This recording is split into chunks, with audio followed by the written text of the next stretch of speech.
Dear friends, welcome on ALLATRA TV. The topic of our today's roundtable is international dialogue, the first step to overcome the global crisis. This roundtable is being conducted in continuation of an unprecedented conference, Global Crisis. This already affects everyone, held on the platform of ALLATRA International Public Movement on July 24th.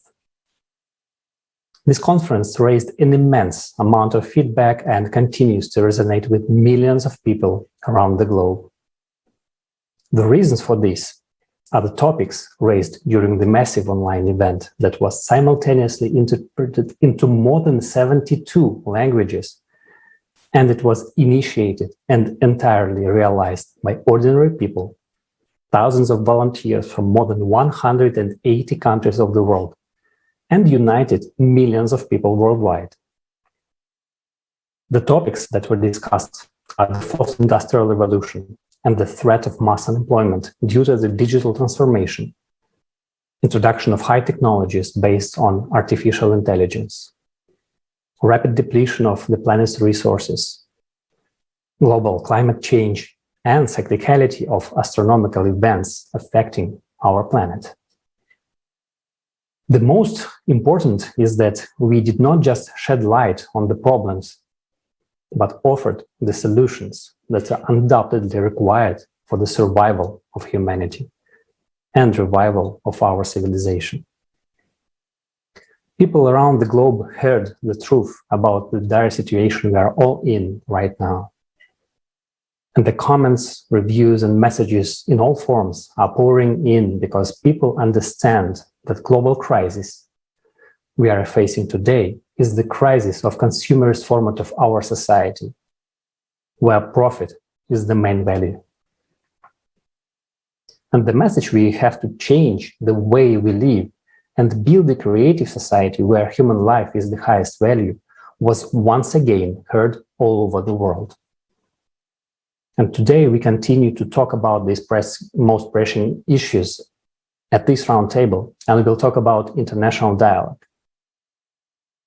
My co-host today is Marina, and she will introduce our guests. Thank you very much, Alexei. Greetings, dear guests. Greetings, dear viewers. Yes, we continue the discussion because it's so vitally acute and important for all of us. And with a great honor, I would like to introduce you to Professor Robert Kennedy, PhD in Political Science, President of the Atlanta Council on International Relations, Professor Emeritus of International Affairs, Sumner School of Georgia Institute of Technology. Welcome, Robert. Professor Jagdish Seth from Emory University, founder of Seth Foundation and recipient of the 2020 Padma Bhushan Award for Literature and Education. This is one of the highest civilian awards given by the government of India. Greetings, dear Professor Seth. Our next speaker is Dr. Mazli Malik, Member of Parliament of Malaysia, academician, social and education activist. From May 2018 till now, Dr. Mazli is the Member of Parliament of Malaysia, and from May 2018 till January 2020, Minister of Education in Malaysia. Welcome, Dr. Malik. Thank you, Alexia. And I also would like to welcome Professor Jorge Loaiza, Professor of International Finance, private banker, and director at Suiza Fidelis. Professor Jorge Loaiza has 30 years of experience in portfolio management and international capital market and extensive experience in the financial service industry. Dear speakers, we're so happy to see you today. Thank you so much for joining this roundtable. It is very important for all of us. Yes, a very warm welcome. And indeed, the conference touched on very important topics and created great resonance. And we are happy to announce that a new conference will be held on December 4th, Global Crisis, Time for the Truth, and that will expand on the topic of climate and environmental disasters. And thanks to our esteemed guests at today's roundtable, we will deepen our understanding of the consumerist format of society and the crisis it experiences right now. And we will jointly identify the ways out. So before we start, let's watch a video from the conference Global Crisis. This already affects everyone.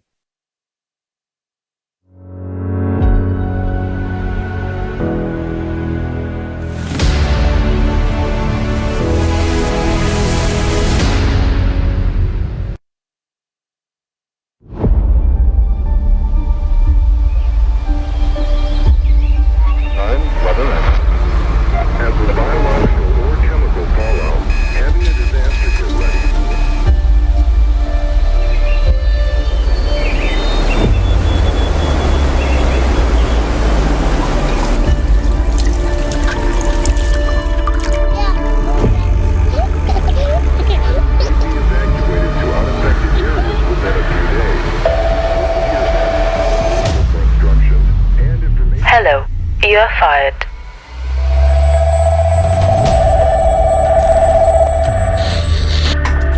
There has been a tremendous technical breakthrough in the world. Every day, neural networks are successfully replacing millions of people in all professions. The unemployment rate has reached a critical level. The planet's ecosystem is destroyed. The number of cataclysms is increasing every day. There are no safe areas left on the planet.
It's already happening.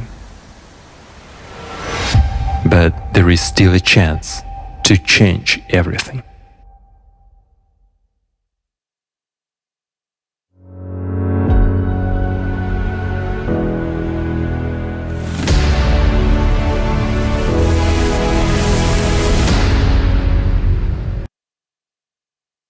Yes, definitely. There is a chance to change everything, and I truly hope that we will use this chance. And right now, I would like to ask the first question to all of our guests. Could you please share your impression of the conference and tell us how important it is to inform the population about these issues and their upcoming crisis? Professor Loaiza, can we please start with you?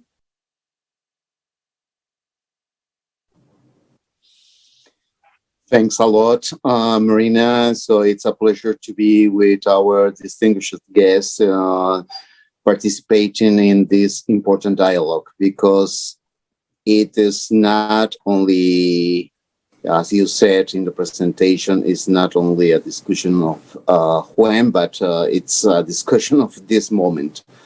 I do believe that it's more important than ever to talk with all the young generations about this problematic, because they are going to suffer more than us. if you see, I could imagine that we, all the four panelists, we are 50 years already. So we have done already our life. We have our success and failures for sure. But the young guys and young girls are the ones who are going to suffer because of our errors.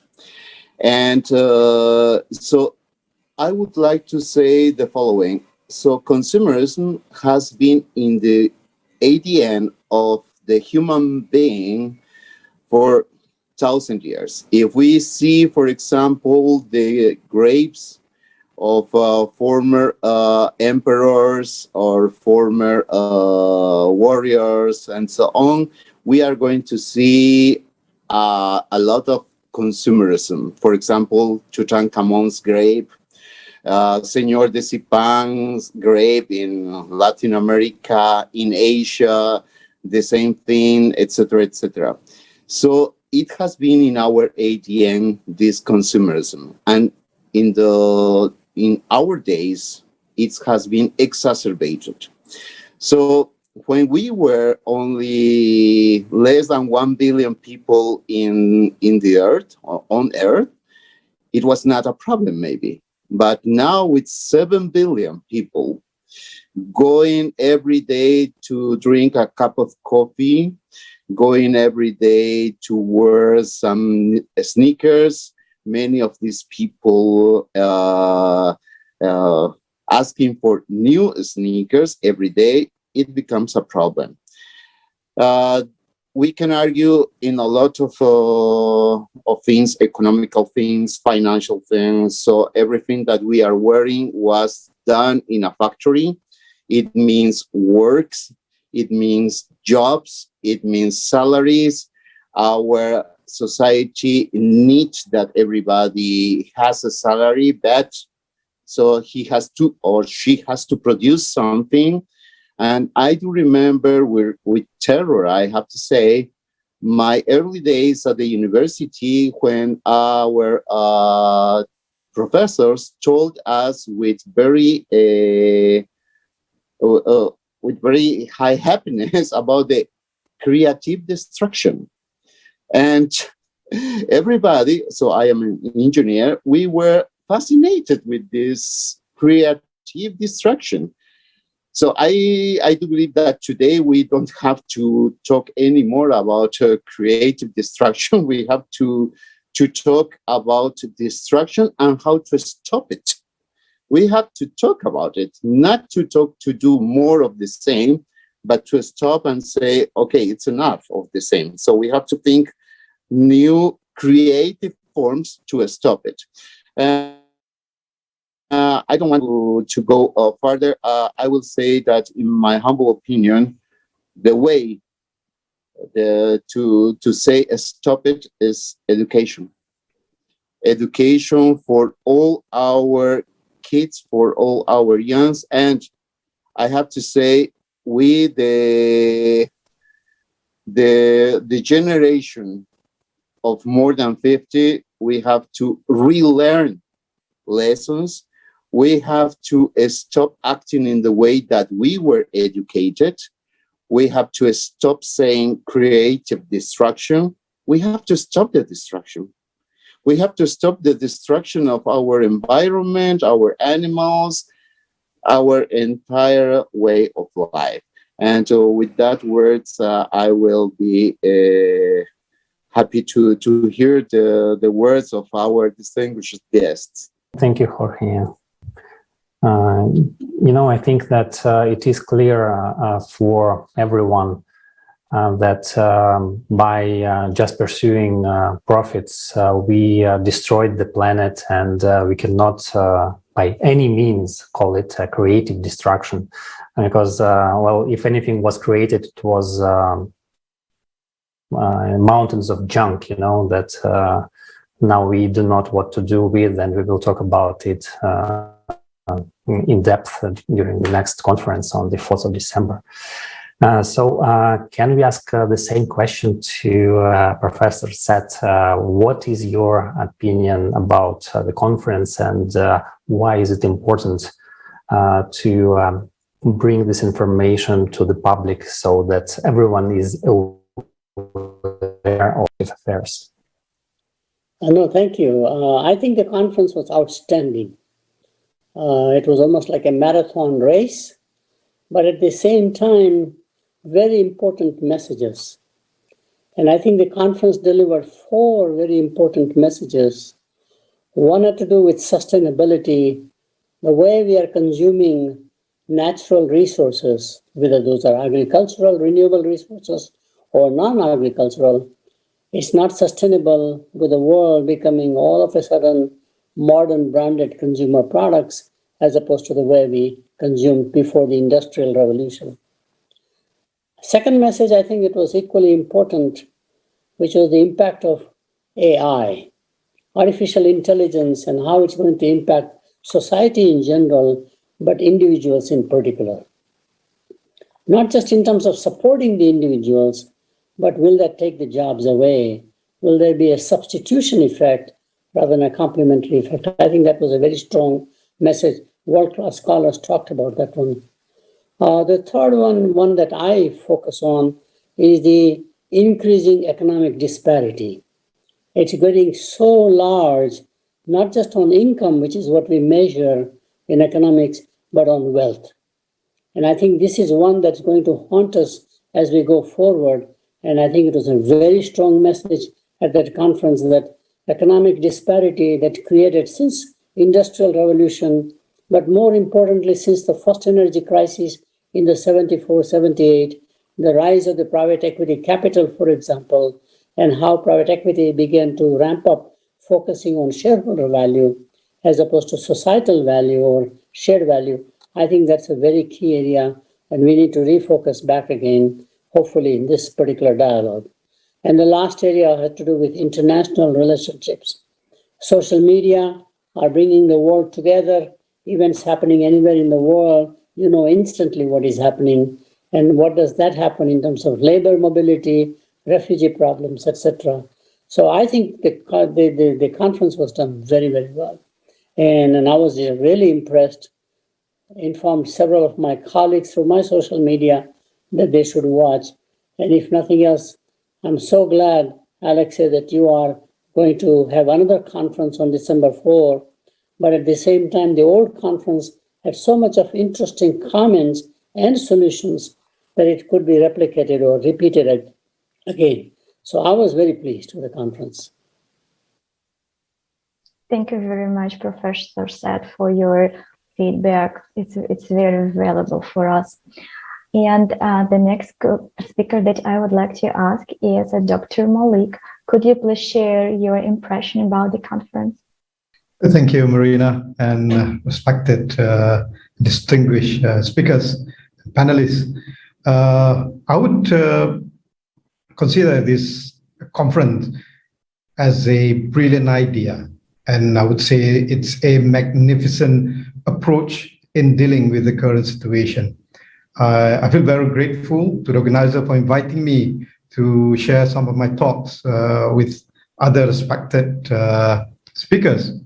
And just like Professor Jorge mentioned earlier, education is very pivotal in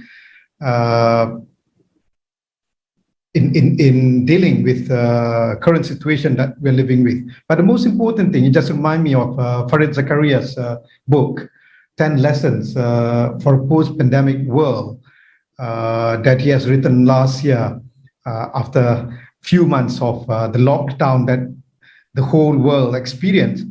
One of the topic was about the globalization is not dead. And in that chapter, he was talking about how people can really, at the moment, interdepending to each other more than before, even amid the global pandemic. So it just reminds me of the proper approach in dealing the situation that we're living now is we need to live together and have the sense that we belong to one big world community, that we should feel that we are interconnected to each other, interdepending on each other. This is where I still remember when talking about education, when I was a Minister of Education a few years back, tried to inculcate three major principles in education in Malaysia, or three major, let me say, values. The first value is love. I mean, there's no education without love, and there's no life without love. But it's not only the very surface idea of love, but the very deep meaning of love. Loving your own self, loving your family, love your community, love your surrounding, love the environment, and love people who are living with you in the same globe. And number two, the second value is happiness. Talking about happiness, classical scholars and classical philosophers talk in length about it. And when I was looking at Professor Jorge's name, just remind me of Jorge Julius Borges, who wrote a lot about this idea of happiness and love in a very philosophical fiction of his. It's very important. In order to attain happiness, we really need each other, and we really need to ensure that it's not only our own happiness, but also the happiness of others. And this leads to the third value that we really inculcated and we're really pushing in our education system, which is mutual respect.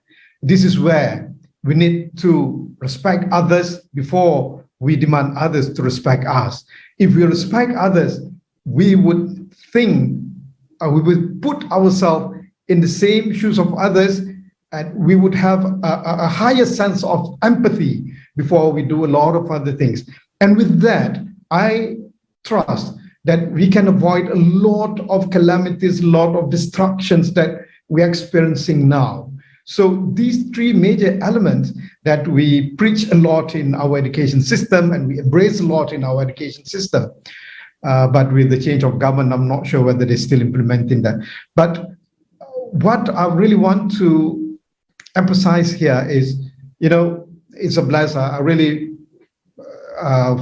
feel very grateful to the organizer to embrace the whole nations in the globe to be in your conference, which I believe is a noble idea, to make us feel that we belong to one big family. We're not living alone in this planet. We cannot work in silos. Whenever we're working towards the social development goal, whatever we talk about, we must know that we cannot work alone. We don't live alone in this world.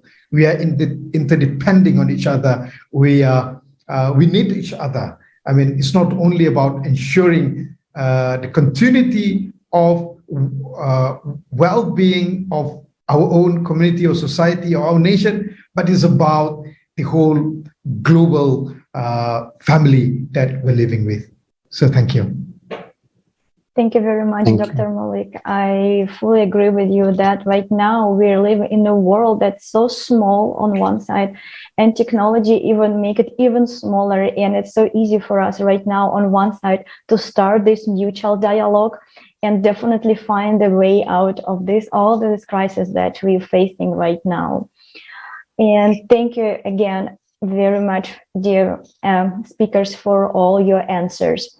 The conference focused a lot on the climate, the cause of climate change, because this question is vitally important, life-saving for all of us. And it also talked about the tragic consequences of climate change in today's consumer format that we are facing already now. And during a conference, again, we have seen a lot of facts voiced by the respected scientists from all over the world that this crisis will affect every one of us, because we all right now sitting in one boat, and we all need to understand this. That's why I would like to invite you to watch the short video from the conference on the topic of climate catastrophes.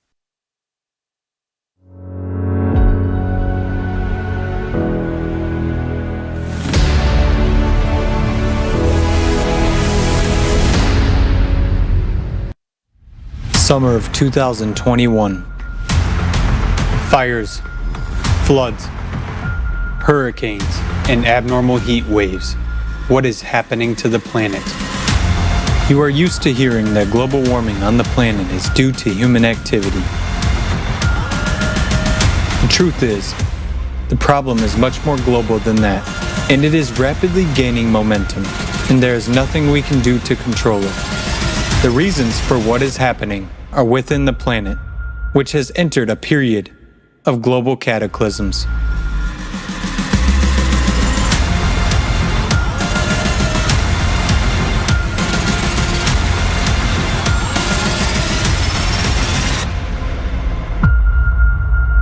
Nucleus. In 1998, a drastic shift of the planet's core was recorded. After that, the GRACE satellites and instruments on the Earth's surface detected an abnormal expansion of the planet at the equator, as well as heating from the inside. Because of the displacement of the core, it is unbalanced.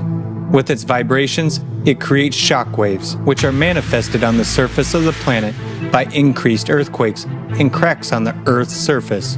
Through these cracks, a large volume of water escapes into the bowels of the planet. Molten magma rushes to the surface and heats this water. The water evaporates and escapes into the atmosphere. These enormous masses of water fall down in the form of sudden torrential rains. As the planet expanded, new continental rifts began to form. The number of volcanic eruptions increased. Significant tsunamis, including catastrophic ones, tornadoes, tropical storms, and hurricanes became more frequent. Floods and wildfires have become part of the daily news. Since 2015, the situation has become even worse. And today, the deformation of the planet continues to escalate enormously.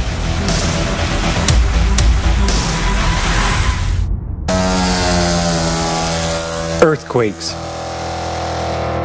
Earthquakes with magnitudes greater than 8.5 have increased dramatically over the past 20 years.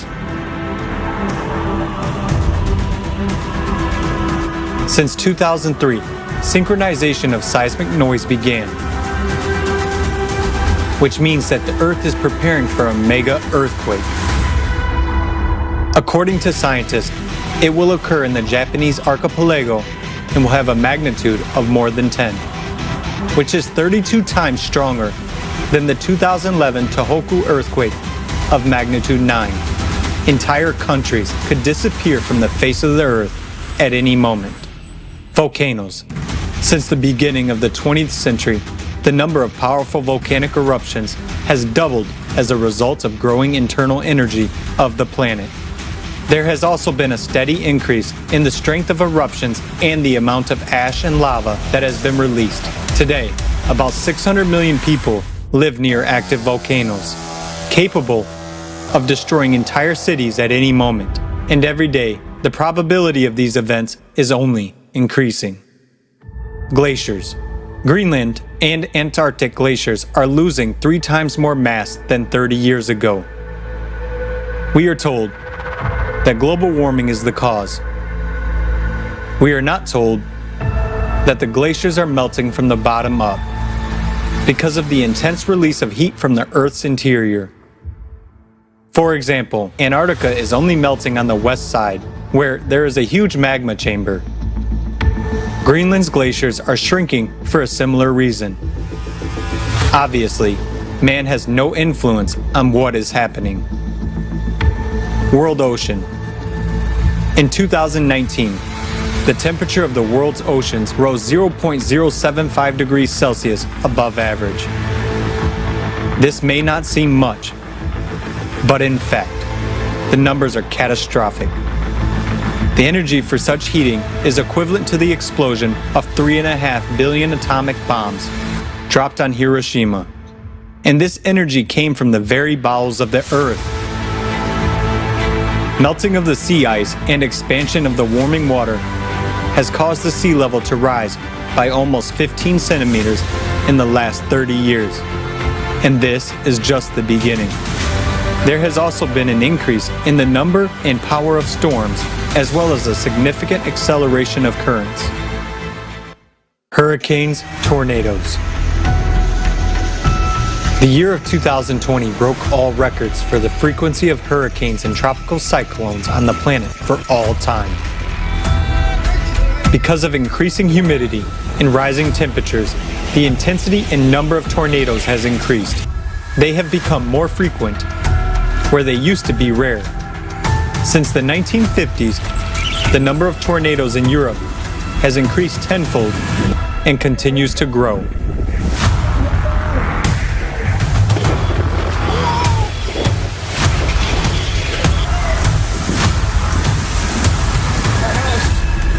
It's freaking destroyed, Josie! Temperature anomalies and records. According to the data prepared for the IPCC report on climate change, over the past 140 years, the average temperature on the planet has risen by 1 degree Celsius and by 3 degrees Celsius in the Arctic.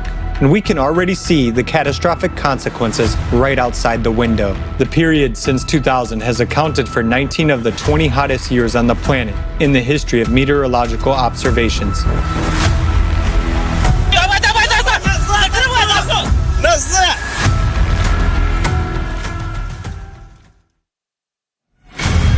Floods. Floods are one of the most common natural disasters that are also growing in strength. 60 years ago, only 8 major floods were recorded per year. However, in 2020, this number increased by 25 times and totaled 201 cases.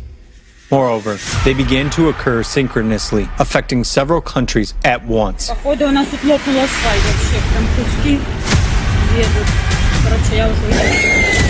According to the National Oceanic and Atmospheric Administration, NOAA, the number of floods in the U.S. has increased by approximately 100% over the past 30 years. Between 1998 and 2017, floods affected more than 2 billion people worldwide. There's so many people dead!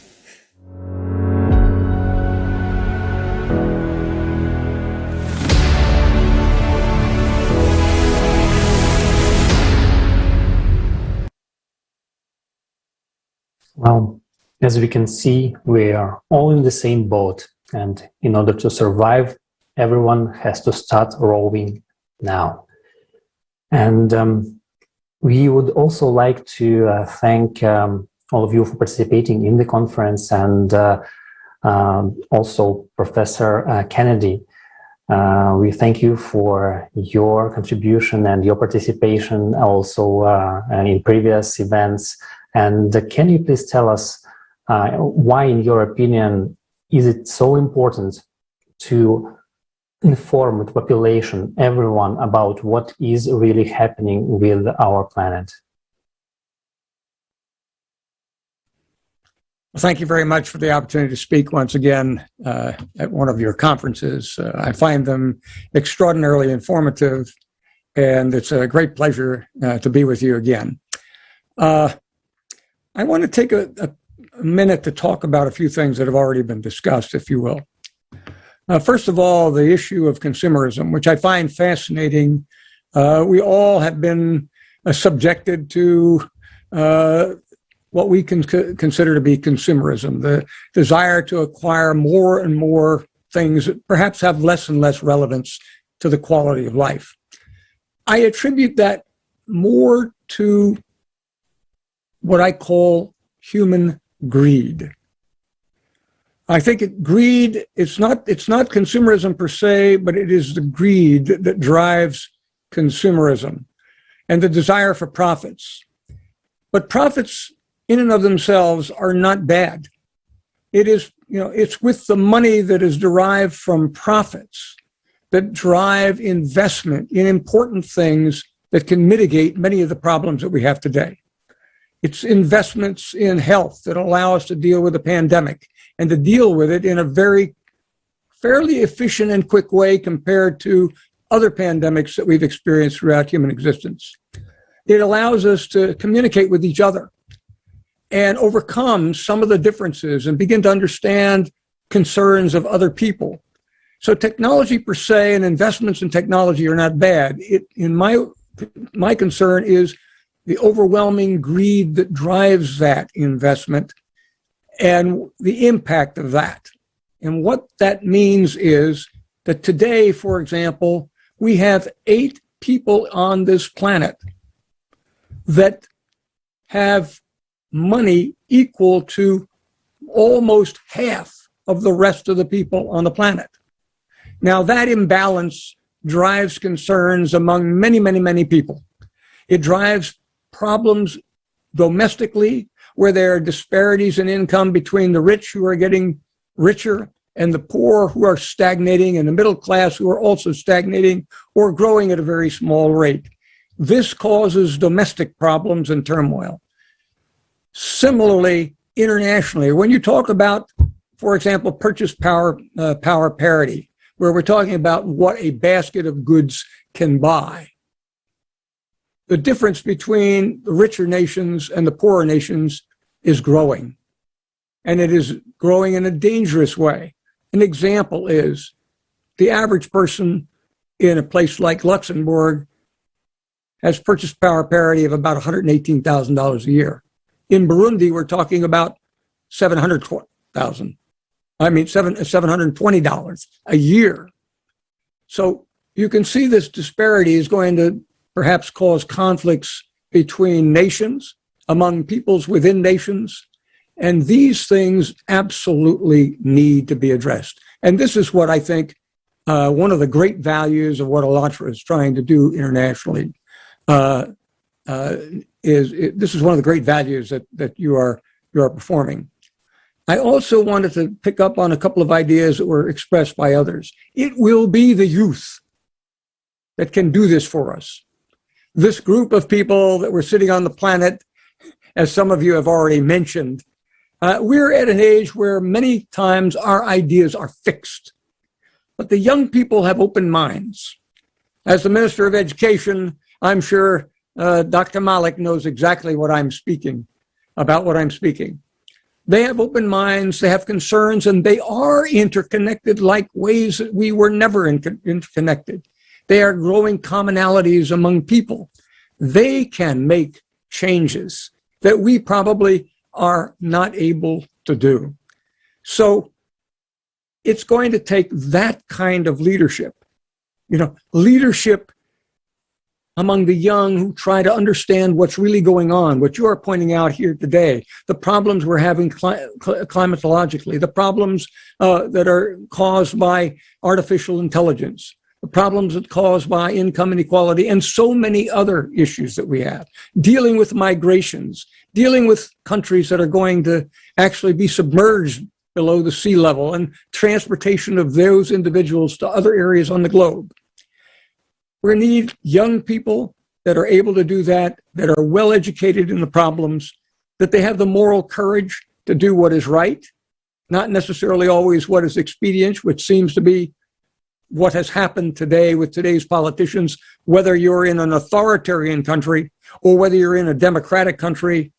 Staying in power seems to be what drives political activity.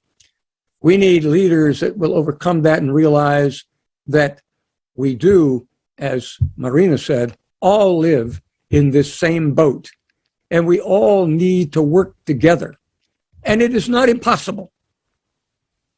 We have worked together in a number of areas, and we are making some progress, for example, in climate change, with all these accords that we've had that date back to 1987 and up to more recently in the Paris Accords. But the progress is slow. The younger people can drive that. Education can drive that progress to where we can begin to, as a minimum, manage the problems we have today in a way that will make tomorrow a better world. But these leaders also need to have a bit of humility to understand that they're not always right. And this means listening to others. This means listening oftentimes before you speak, understanding the concerns, the objectives of other people, not just your own, and trying to transmit those. And integrity, which I find lacking woefully among leaders of the world. People that will commit themselves to the truth. And what you have displayed in your conferences is the truth about what is happening today on our planet. So I'm looking forward to a discussion among many of our participants today about how we can better deal with that. We can work together. Differences of opinion among peoples is a common phenomenon. It is part of a natural existence. We all grow up in different environments. We all, many of us have different religions, different traditions, different experiences in life. We live in a different geographic location with different problems that we confront the result of that. But we can sit down if we understand these problems. If we can sit down to understand these problems as others see them. And then we can find common ground to move ahead. We have done this in areas in the past. We need to emphasize that in the future. We need to work with our young people. As I look at many of your conferences, I see so many young people out there so eager to be involved.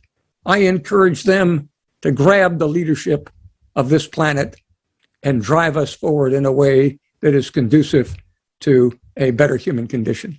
So thank you so much for inviting me. It's been a pleasure.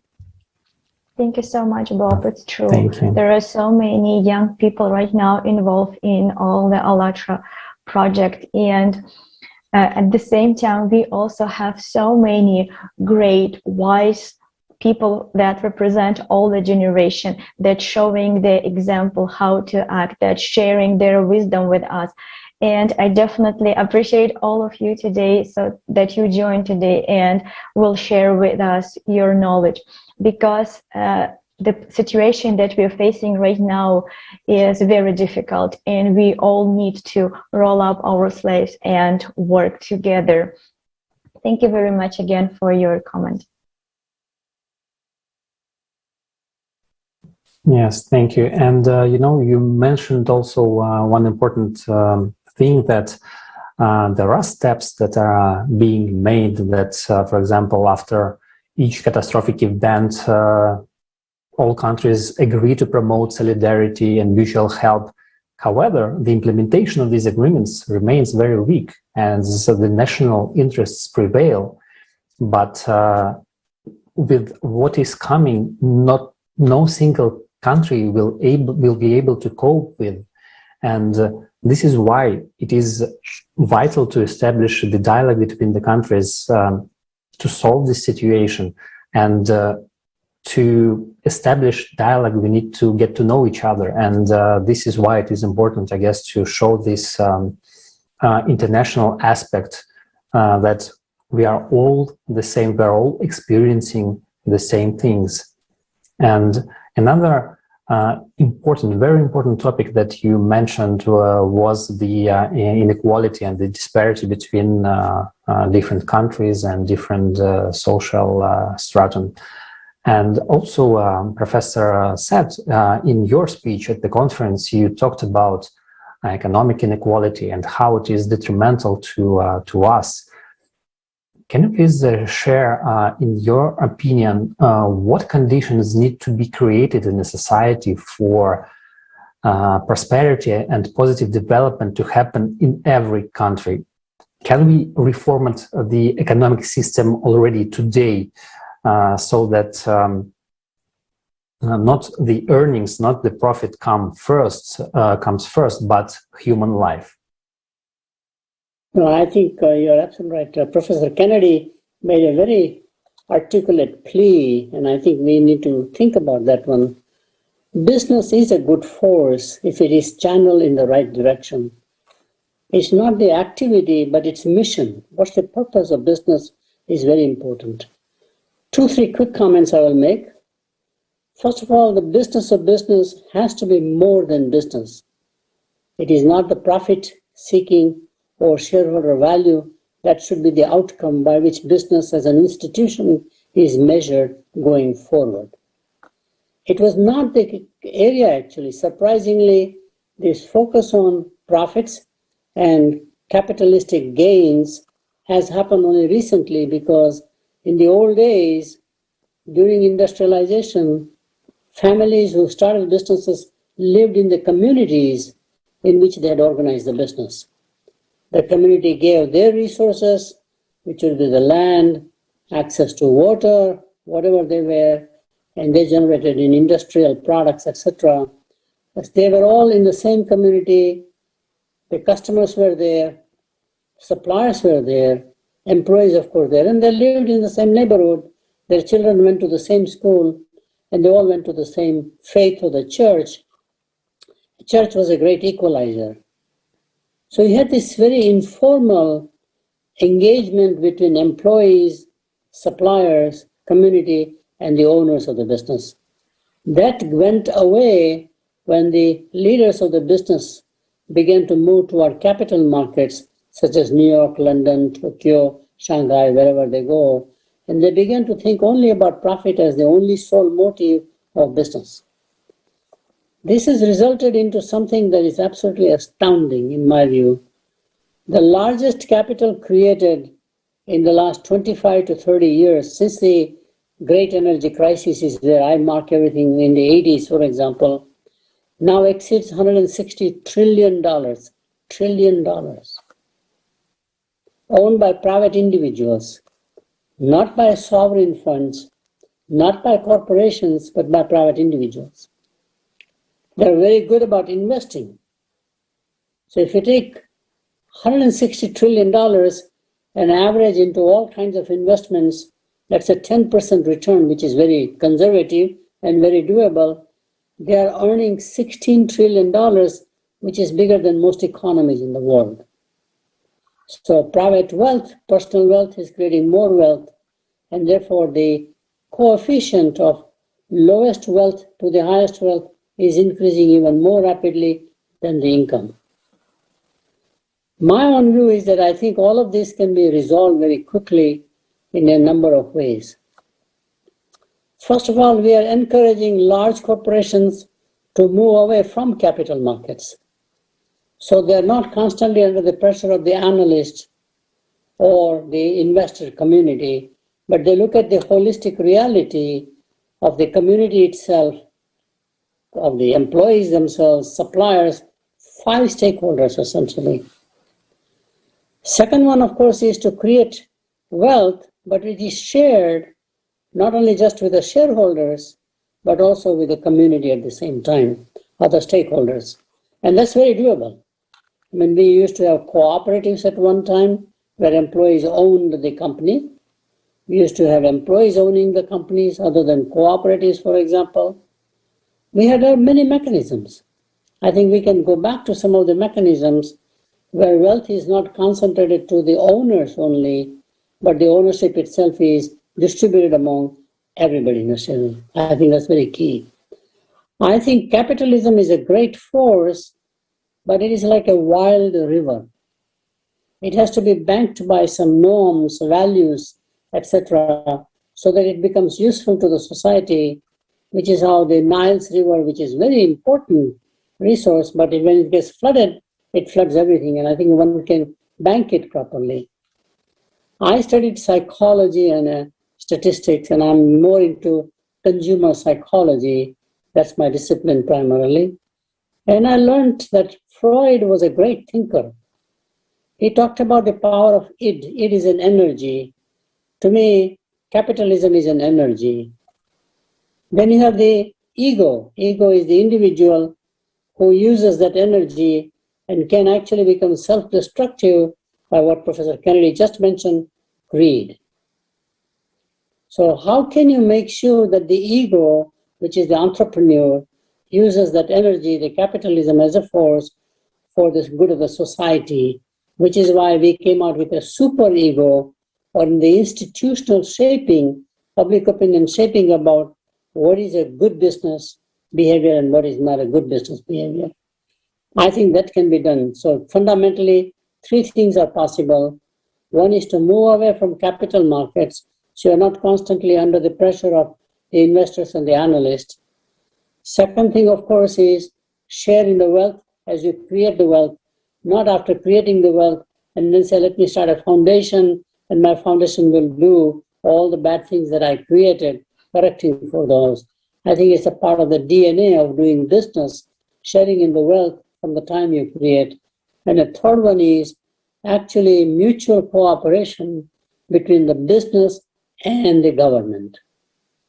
Public-private partnership on a global basis or international institutions such as the United Nations, for example, working together between the NGOs, the international agencies, and of course the governments is going to become more and more necessary. The interdependence we have seen during the pandemic, obviously, and of course more than pandemic, we see interdependence through social media on so many activities. I think collectively we can do better than what we can do individually. I do like one comment that Marina has mentioned before in the earlier conference. I think we have to go beyond our current understanding of how capitalism works. The theory we created of capitalism, starting, let's say, with Adam Smith, talks about the invisible hand, for example. I do believe we need more intervention in visible hand. And rather than competition as the only way to get more out of capitalism, we need more and more cooperation or collaboration, at least, among different stakeholders or institutions that compete with each other. Radical thought in many ways, but over time it's going to gain. I am more optimistic at the same time because you have seen the investors themselves now creating a new form of capital, which is ESG. Capital that will invest in environmental sustainability, social upbringing, the United Nations goals, and of course onto governance. I think putting ESG capital as the driver will change the business of behavior quite a lot. So overall, I must tell you, I'm optimistic, surprisingly, both not only for the young generation, as everybody has talked about, but I do believe people at my age, and I'm 82 years old, we are changing ourselves because we see the reality out there that says it's just not sustainable. So overall, I'm very optimistic about the future, despite all the current problems that we are facing. Thank you very much, Professor Sad. And definitely together, 100% we will be able to find solution. And even if we look at the problem and the problem looks very complicated and very difficult to solve, but together we definitely can. And right now you showed us one of the way out of the economical crisis that we already starting to see in the world. And thank you so much for your help. And I would like to ask Professor Loaiza, you have brought, during the conference, you have brought to our attention the fact that the situation in the world is extremely acute. And I will quote you, you said that we are facing the last seconds before midnight, even in financial aspects.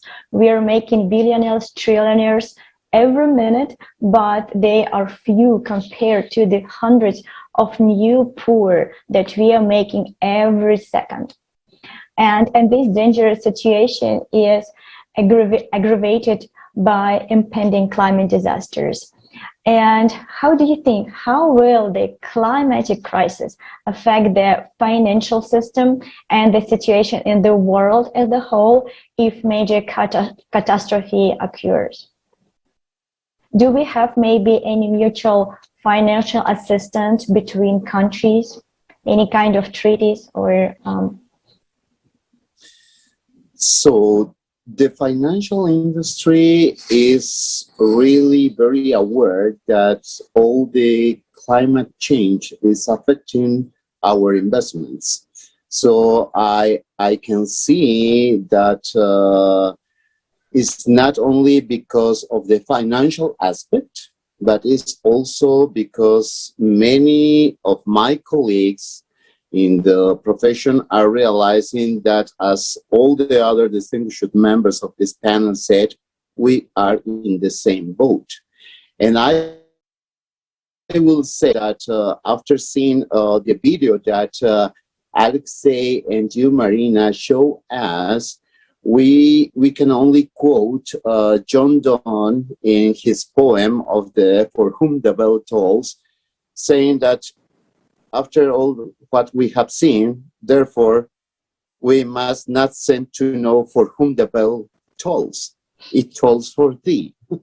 It tolls for all the humanity, but I will rescue the optimism of our friend Professor Slit, and I will say, okay, I hope that the bell tolls not for a burial, but the bell tolls for a wedding, for a wedding of the humanity with our earth. It means to love our environment, to love our animals, and to love each other. Not important is which political view you have. It's not important how old you are or what country you come from, but we are in the same boat.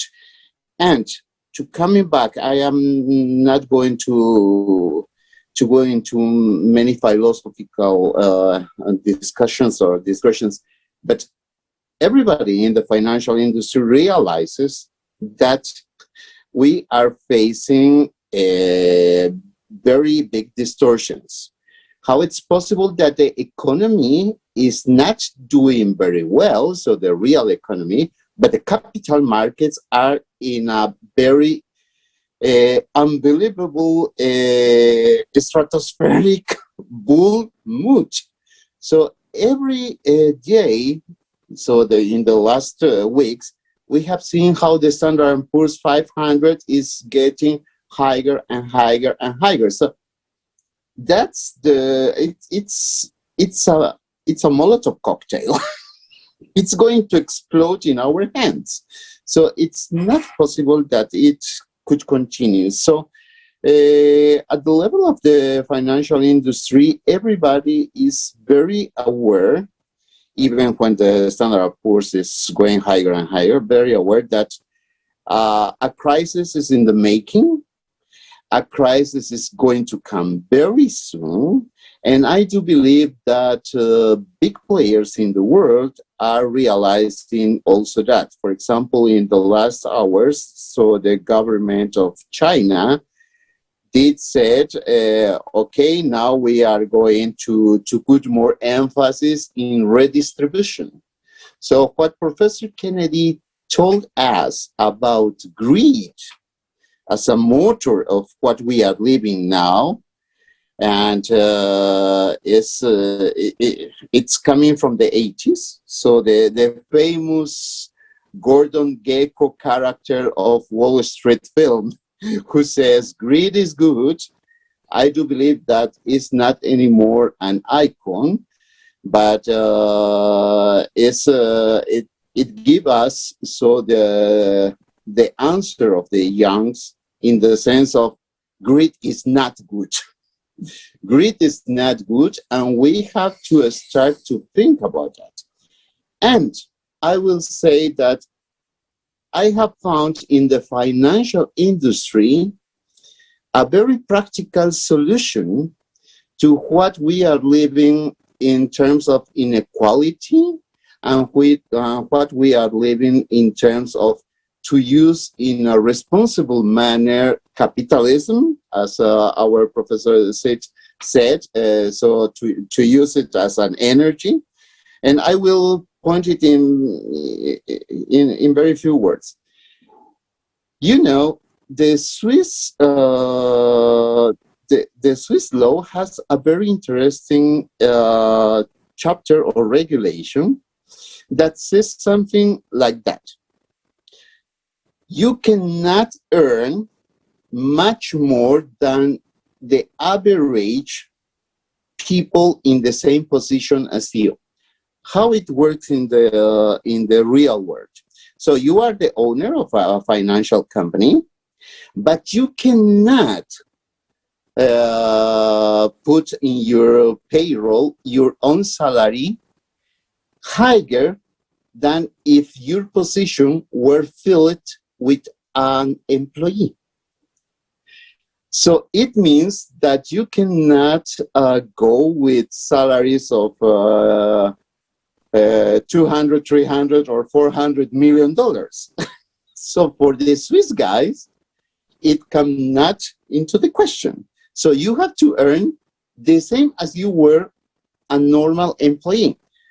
So what does it mean, for example, for many of people I know in the industry, that there is not so much difference with the average people.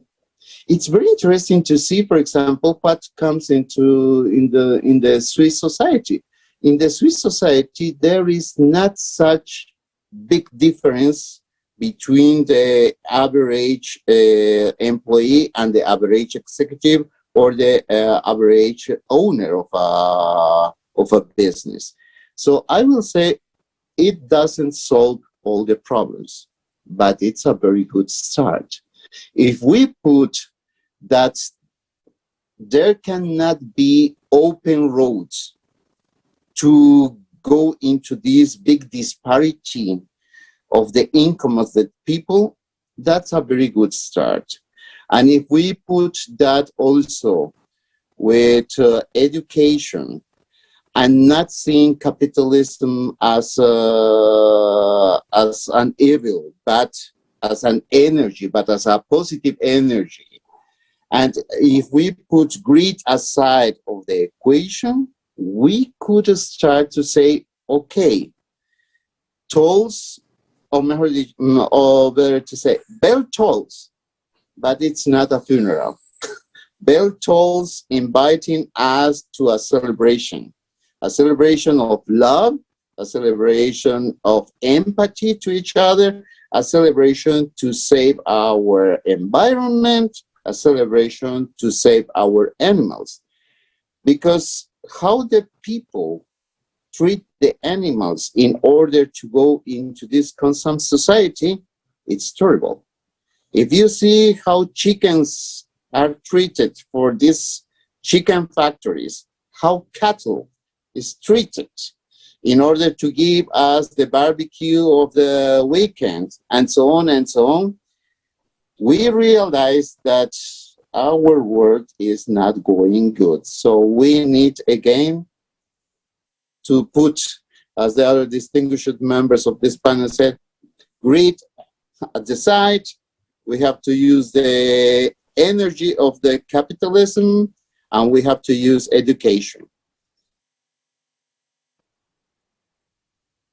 Thank you so much, Jorge. Definitely, as the professor said also, so we need to raise the banks and build the walls here to prevent our ego, our greed, to play the important role in our life. And so we will forget who we truly are. So we are human. And you also mentioned that animals right now are treated very badly. But as soon as you will learn the information how refugees, how people will be treated, you will be like really surprised, and I would say shocking information, because you will realize that during that situation with the climate, like all of us can be in their shoes, and we definitely need to act immediately in order to stop it and to start the new relationship between all of us, between countries, based on the best human qualities. Thank you so much. Yes, thank you. And it doesn't really matter how we call the system of our relationships that we have. The most important thing is which values are in the society, and if greed is one aspect of things, then we also need to just maybe rethink putting human life at the top of our priorities will solve already a lot of problems if we start thinking like this. Thank you. And our next question goes to Professor Kennedy. So in your speech, you showed very well the main causes of crisis in a consumer society and pointed to a very important fact that thanks to modern technology, we not only have easier communication between people, but also have a huge potential to work together to overcome this crisis. And Dr. Kennedy, could you please tell us what are the main issues we must confront and what are the principal roadblocks that confront the world community and make success in overcoming those roadblocks difficult, if not impossible? Well, that's a big charter you've given me. And I'm not sure I have answers for all of those questions, but obviously many of the issues that have been raised by Alatra and you've demonstrated in your film are ones that we have to confront. We absolutely need to address in a serious way the external effects of what we're causing with regard to climate change. We may not be able to change what's going on at the core of the Earth, but we certainly can address the problems that we are creating on its surface. The problems we have with artificial intelligence. How do we control that? How do we deal with the fact that we'll have workers displaced? I'm not pessimistic about that entirely because we've been through some of that during the Industrial Revolution. We remember the strikes that took place when we tried to replace the firemen who fed the coal or the wood into our locomotives as we moved to electric driven engines. We've been through the displacements that have taken place in many of the industries that are now run by automated means. But we will need to address those issues and make sure that we actually can control artificial intelligence and not have it ultimately control us. Of course, the problem that I mentioned earlier of income inequality. And also, I think we need to think seriously about how we address the proliferation of weapons of mass destruction. And here I speak not just of the nuclear problem that most people seem to often focus on, but how you get to the underlying factors like controlling the movement of fissile materials, how we deal with pandemics. Some years ago, some research was undertaken that noted that China, for example, basically relies on one strand of rice. A rust that might affect that could affect the lives of millions of people. And we need to be putting our energy today into addressing how we might deal with such a scenario. We already have been confronted with a pandemic that is killing millions of people. And it's not killing millions of people simply because we can't deal with it. It is killing it for a variety of reasons. The disease itself is multiplying out of control, partly because many people have not been vaccinated. And this has some of its roots in income disparities. The wealthy nations obviously have the means to deal with this more than the poor nations on the earth. So we need to work together, and I'm seeing more and more of that. In a sense, I'm a bit more optimistic. We're seeing more and more of the wealthy nations stepping up and sending vaccines to the poor nations on the globe. This is also where technological diffusion can help. That is, how do we create incentives? Professor Loaiza mentioned the fact that we have certain economic measures and financial measures that we might take. How do we stimulate the movement of those products, not just based on the money that will be made by the industries themselves, but also the human good that will come out of this? And I might add, from an interesting perspective, from an economic perspective, as countries develop, they consume more goods. Consumerism per se isn't bad because, in fact, many of the goods they will consume will extend their life, will improve their health conditions, will provide them employment when, in fact, the desertification of their lands make agriculture unsustainable. And so I think these are some of the issues that we need to confront. The problem is, how do we confront them?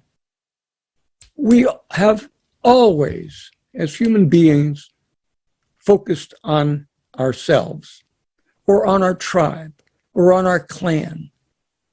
And we need to grow beyond that. We have the means to do that, and in many ways we are doing that.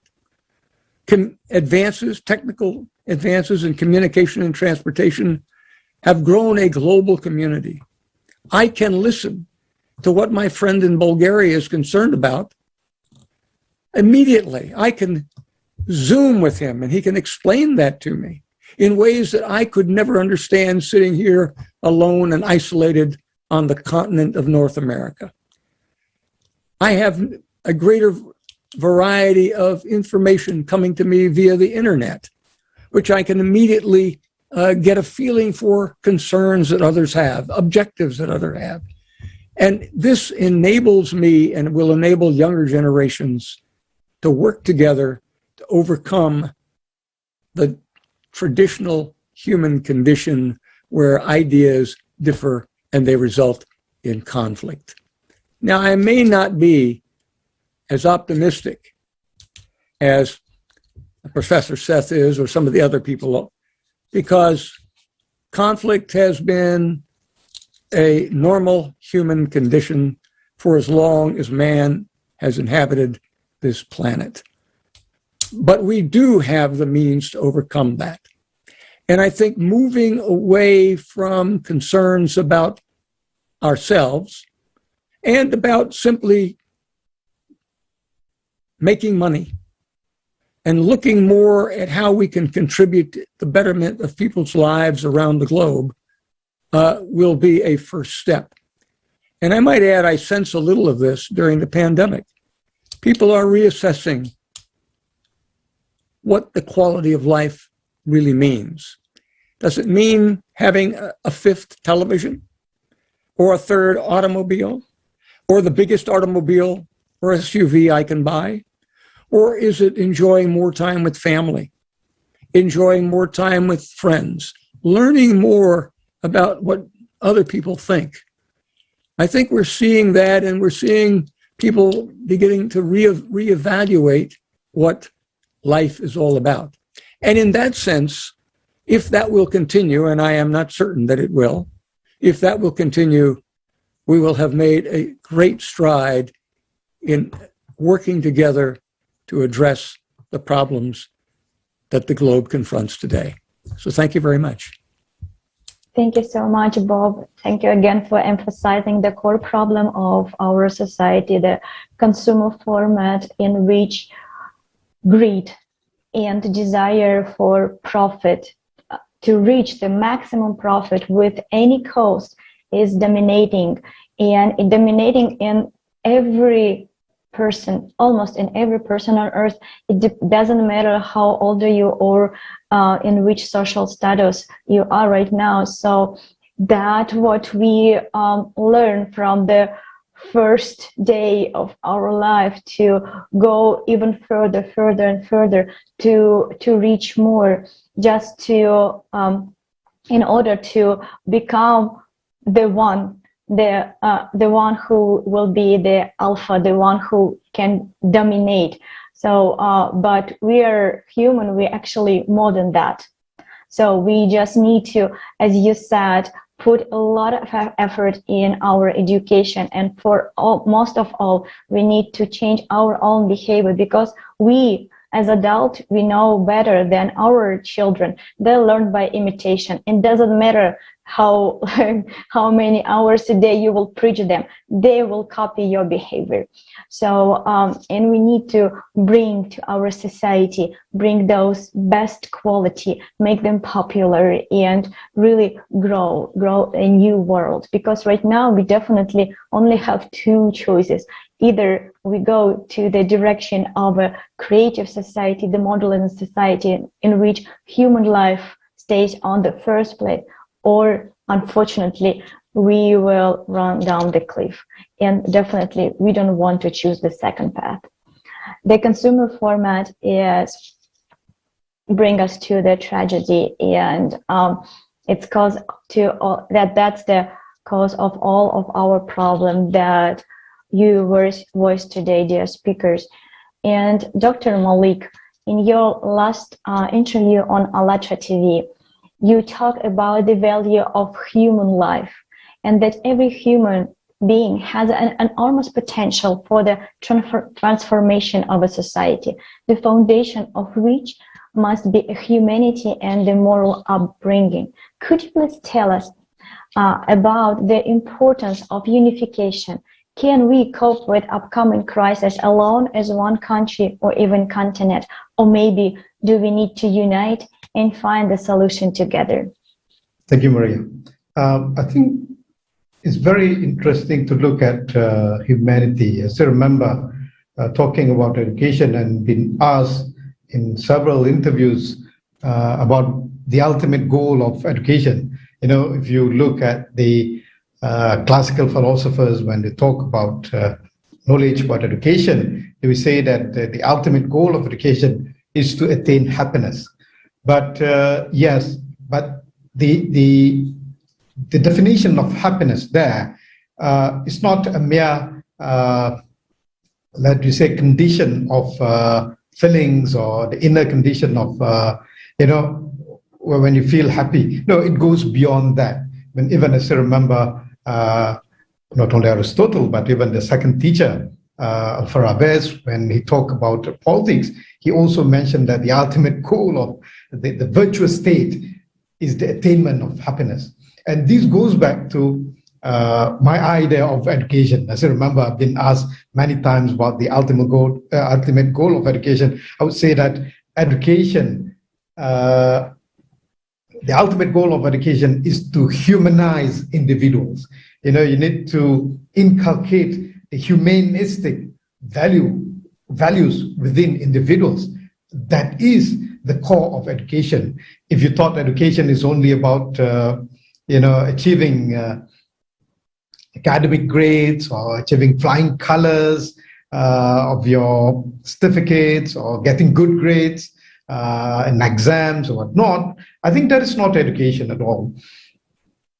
Education should be understood as, you know, a process, a holistic process of inculcating humanistic values within individuals and to bring balance in human life. And coming back to the question of how to bring humanistic within the society. Just now, I mean, most of the speakers are talking about younger generation. To be honest with you, the younger generation, they have a totally, let me say, better understanding of life in compared to us, the elder generation. I mean, for them, the millennials and Gen Z, they normally call us the boomers.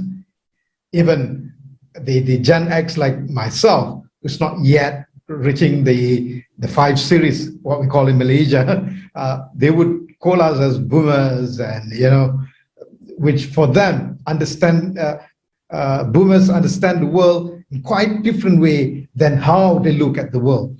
You're talking about globalization. Prof. Jagdeep talk about cooperation. Prof. Kennedy talk about you know, how we can turn all this profit-oriented or grit into a more positive way of things.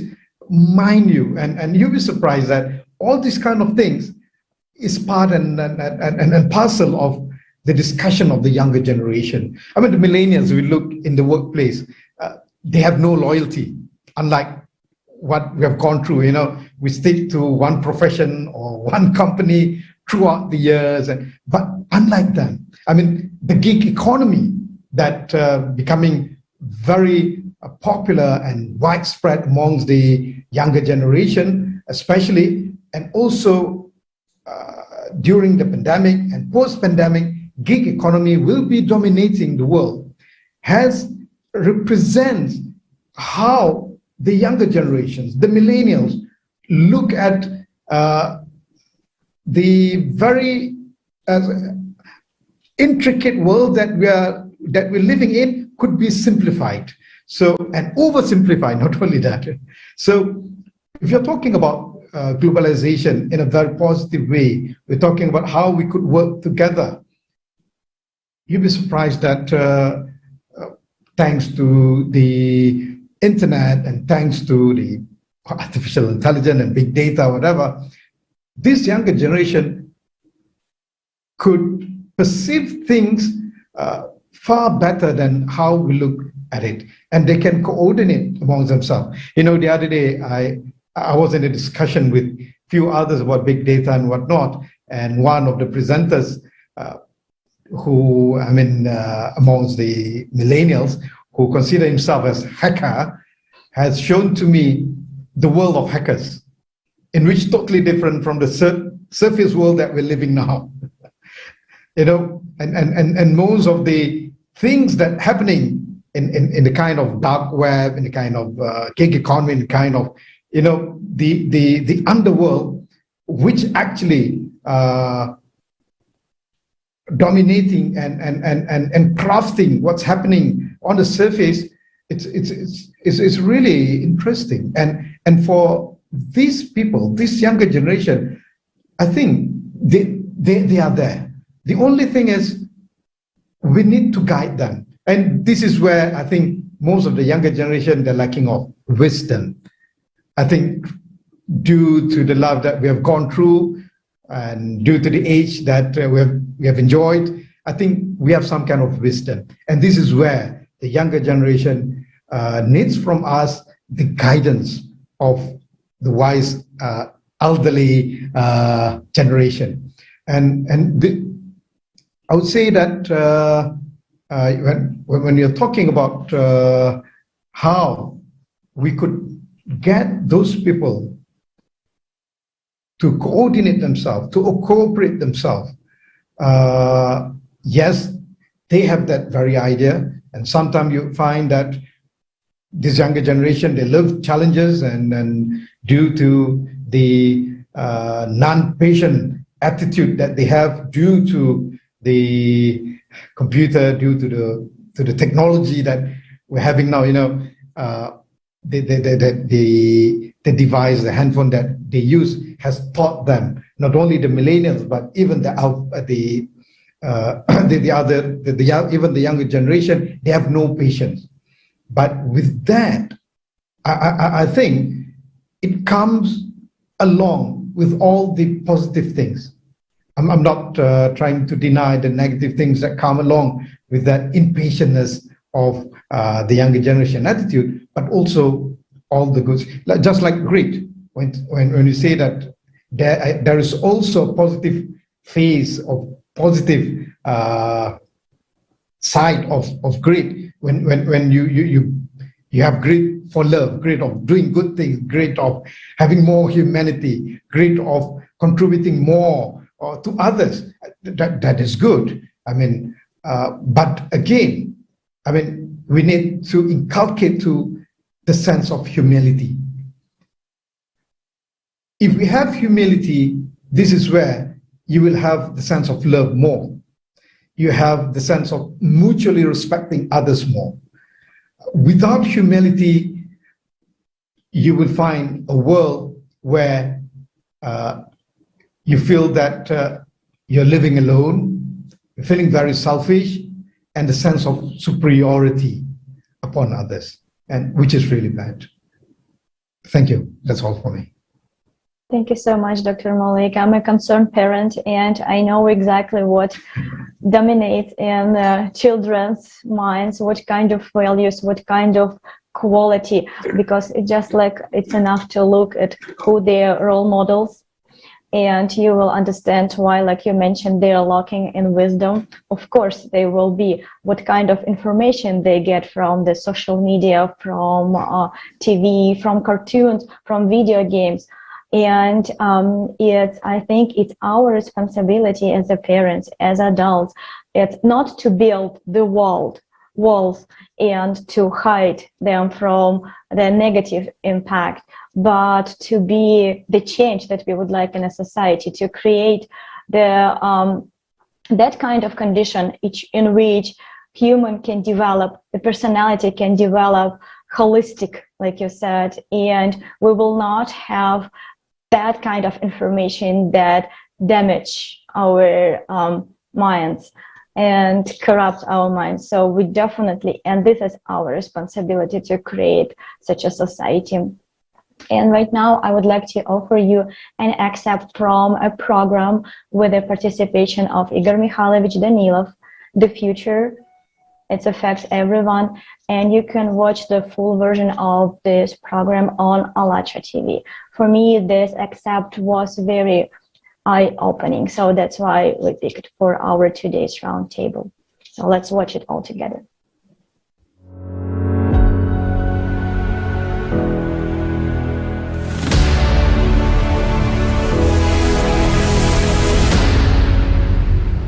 All of us need to unite, even with those who criticize us, because without them we can do nothing. We need to unite with those who want to do nothing and lie on a couch, with those who shift responsibility. Well, let's say, with everyone. Why? Because we are all humankind. And in order for us to build one united civilization and really be able to withstand the present-day challenges, these catastrophic challenges, it's a problem which humanity has never faced before, and we must solve it and get through it. We have only two paths. Either we solve this problem, or we don't solve this problem. If we don't solve it, we cease to exist. This is no longer a fairy tale. This is already being talked about openly everywhere. That's why there was this statement. It was about the economy, but the man said it right. All of us, people, are in the same boat. We are floating down the river, and excuse me, there is a waterfall ahead. And in order for us not to fall off this waterfall, we must all unite and row in the opposite direction. We can't stay afloat. We can survive, but only if we all row together. Really, all together, not passing our oars to others, because this is our life, and we must fight for it. And our children's future depends on how well we row. It's for their sake. If you don't want to row for your own sake, then let's row for the sake of your near and dear ones, for the sake of your friends and loved ones. But we have to row together in the same direction. Then we will have a chance. If we fail to unite, then this is our destiny. And humanity is indeed standing over the abyss. We have one step left. If we can join hands, we will be able to turn around and change a lot. If we fail to join hands, there is only one thing left for us to do, to take the last step and just fall into the abyss. But believe me, on the way down, everyone will realize that we were right and what should actually have been done. But when we fly down there, we won't be able to do anything anymore. There is a point beyond which we will be unable to do anything. A simple example. Even if we remove all humanity from our planet now, if we stop all our nuclear plants and all our factories, nothing will change. The situation is still... This flywheel that we have spun will destroy our planet anyway, even without us. Therefore, we must change the situation drastically. Otherwise, we will really just fall down off this cliff. But the people of ALLATRA at least have an advantage. They at least know where to fly, while the rest will just fall down. There is a point here too, but that's a different topic. But in general, we must do everything to survive, of course. You see? Another advantage of the creative society is that... I'll just give a simple example, so that everyone understands, even those for whom the environment is very poor and there is too much CO2. I'll put it in layman's terms. In the consumerist format, the highest value is money. But in the creative format, the highest value is human life. Yes, my friend, human life. Yours, your children's, your mother's, and our lives, the lives of all people. And that's what it is built on. We begin to approach things in a different way. We will be able to think in a different way. We will be able to distribute everything in a different way. We will be able to produce everything in a different way. And we will have a chance that we will be able to implement, but we will be able to implement it jointly. That's the point. Or again, everything remains as it has been. We will live as we used to. The sun is still shining. When you go outside, the sky is blue and the grass is green. Why change anything? We can do it this way too. Again, it's up to us to decide. Friends, our choices will define everything. But remember one thing. We, who are living now, are the last generation. We're either the last generation that exists in the hell of the consumerist format, and the first generation to enter the paradise of the creative society. Or we're the last generation that lived in the paradise of the consumerist format, and will enter the hell of that reality which awaits us tomorrow in the same consumerist format. It's up to us to decide whom to be, friends. Do you know what I would like to say? That in the future, regardless of the course of events, no matter which path we choose, there will be neither poor nor rich among us. All of us will be equal, but in one case, there will be a wonderful world, while in the other case, all of us will be equalized by the fate that we will determine. Exactly we, ourselves, through our indifference and inaction, and all of us will be equal. It's up to us to choose and to decide which path to follow. The choice is up to us, but the choice is up to everyone. If we don't convey this and do not awaken the entire humanity, we will not solve anything. We won't be able to do it on our own. In order for us to be able, let's say, to sail away along our river in our boat from that waterfall, we should all row together. This is important. The time of egocentrism has passed. It's time to unite. It's a wonderful time.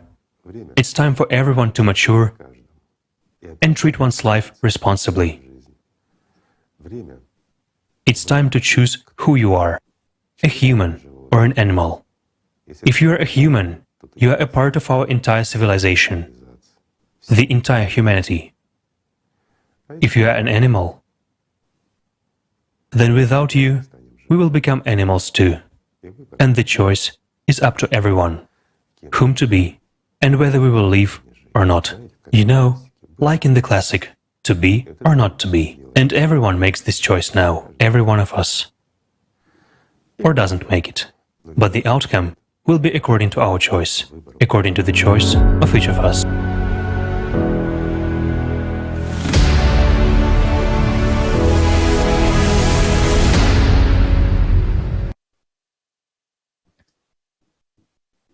Yes, never before has humanity faced such catastrophic challenges as now.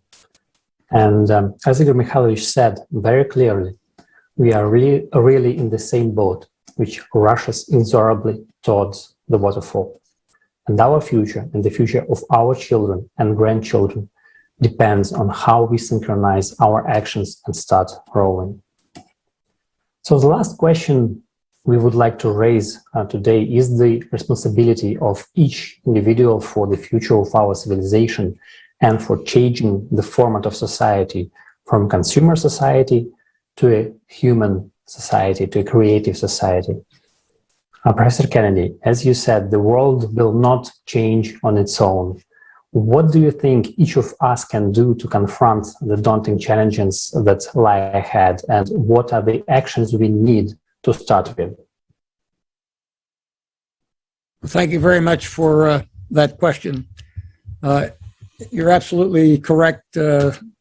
My view is that change will not happen on its own, and we will need to work together as a human community. How we achieve that is the most difficult part of the question. And I think it begins very much as Dr. Malik has mentioned, with education. I think we need to work very strongly with our young people. I think we need to unite those young people. I'm always impressed with the young people I see on the screens when ALLATRA runs its programs, but I often wonder what is being done to bring those together in a collaborative way so that they can interact somebody from Kiev can interact with somebody from Moscow, can interact with somebody from Saudi Arabia or the United States or Brazil. How do we bring those people together so that they can share their thoughts, work together in a cooperative and collaborative way to affect change in their countries, to get people in their countries to understand that there are other points of view, that there are other ways of looking at a problem. There are other solutions that maybe they haven't considered that can bring us all together, not with the perfect answer, because perfection, as so many people have said, is enemy of the good, but with a good answer that each and every one of us can live by. We're making progress in the area of climate change.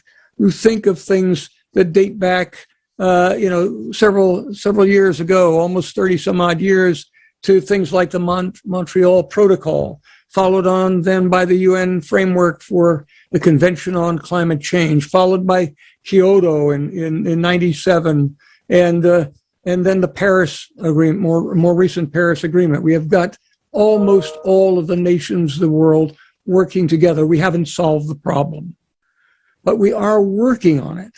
And it's that kind of interchange, and that can be very much driven by the younger generations who will be pushing into leadership positions. And let me say what I mean by leadership. I don't mean the person at the head of the table. Leadership can come from the foot of the table with ideas that stimulate thinking, ideas that generate creativity, and ideas that then carry forth into the broader community. So I think, yes, we can make progress. I think we can do so by working together, but I think that working together will not come automatically. And I look toward organizations like ALLATRA to help bring people together to think about things in a creative way and work together across their nations, in their nations, and across nations to solve some of the problems we confront today. Thank you very much. Thank you. Thank you, Professor Kennedy. And Professor Setz, as Gandhi said, be the change you want to see. And we would like to ask you, how can one recognize, how can one determine our responsibility for the society in which we live in? There are, I think, two different approaches. One is to really realize the human potential. And the way I express that is to say, if you take a grain of wheat, a cereal, make it into a loaf of bread, the value add is about 3 times. If you take a rough diamond and cut it, polish it, an industrial raw material as opposed to agricultural raw material, the value add is about 15 to 20 times. But if you take a human being, mentor, nurture, invest, the value add is infinite. We say as an institution, whether it's a family or religion or government or NGO, makes no difference. Our goal, mission is to unlock the potential of others. If we take that view that we can have a meaningful life, not unlocking ourselves, but unlocking potential of others, I think the world will be in a much better place. In the process, we can easily suggest 3 things in life you need. If you look at all the political leaders, social leaders, business leaders, there are 3 ingredients that come together. Of course, the know-how, the expertise of the activity that you are doing, whether you are an artist, musician, or business head, or whatever it is. But you also need at the same time passion. So how do you inculcate passion, which comes to our positivity about the future? I can do it, I can contribute. And you need that passion to be inculcated. And quite often people become passionate through discovery, through learning. Suddenly they realize something I never thought about it, I can do it. And the third element, equally important, is having empathy. I think the world now has definitely expertise. We have educated all the vocational technical training. The world is passionate. Quite a lot of entrepreneurs are very passionate of making money, making a difference maybe. But what has been lacking over time or declining, in my view, is empathy. And I think that is where an active intervention comes in. And I believe very strongly in my comment because I'm a personal experience myself. I'm a refugee from Burma or Myanmar before World War II when Japan rolled over Burma. And we were people of Indian origin, so we had to go back, leave everything behind. So I can relate to the refugees right now. World War II was starting. For about 6 or 8 years, we had no money, but there was no supply. There was a shortage of sugar, kerosene. We had no electricity in those days. But if you survive, you have a strong inner character. And you begin to understand the world, how difficult it can be. But you begin to appreciate how human has a nature to somehow survive, improvise, become creative in many ways. Creativity out of necessity, not just out of passion. So I would have gone back to my country, India, and would be a merchant running a little shop, earning probably in our today's economy based upon purchasing power parity concept that Professor Kennedy talked about, maybe equivalent to about $200 a month. No education whatsoever, just a literacy, barely literacy. And today I'm a professor. I would have never imagined that's possible because the society invested in me. My sisters nurtured me, my brothers nurtured me, community nurtured me, and my potential was basically got out by other people.